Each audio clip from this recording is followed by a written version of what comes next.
Partai Amanat Nasional, PAN, resmi mengajukan permohonan penghentian pemberian gaji, tunjangan, dan fasilitas lain yang seharusnya didapat oleh Eko Hendro Purnomo atau Eko Patrio dan Satria Utama atau Uya Kuya. Dijelaskan Ketua Fraksi PAN Putri Zulkifli Hasan, penghentian pemberian hak-hak tersebut diajukan karena pihaknya tengah menonaktifkan Eko dan Uya dari keanggotaan di DPR RI. Dalam siaran pers tersebut, permohonan penghentian gaji, tunjangan, dan fasilitas lain bagi Eko dan Uya ditujukan kepada Sekretariat Jenderal DPR RI dan juga Kementerian Keuangan.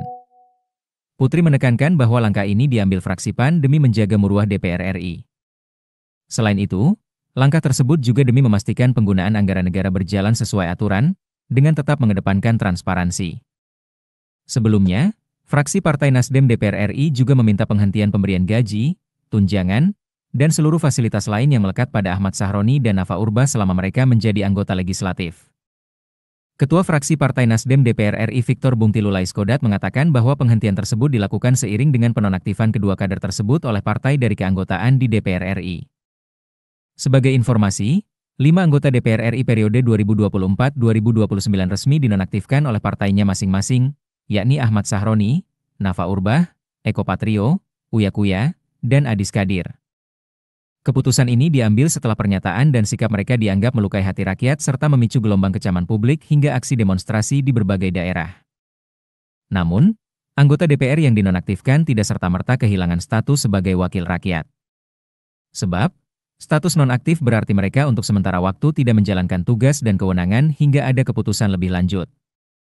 Status nonaktif bisa disamakan dengan pemberhentian sementara.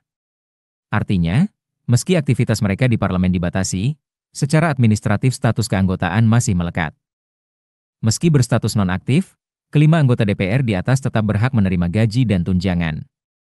Hal ini diatur dalam Pasal 19 Ayat 4 Peraturan DPR Nomor 1 Tahun 2020 tentang Tata Tertib, yang menyebutkan bahwa anggota DPR yang diberhentikan sementara tetap memperoleh hak keuangan sesuai ketentuan perundang-undangan.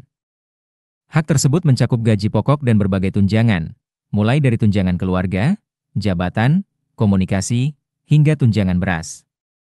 Dengan demikian, meskipun tidak aktif bekerja di parlemen, secara finansial mereka masih mendapat hak penuh sebagai anggota dewan. Eko Patrio memiliki sejumlah sumber uang selain jadi anggota DPR RI.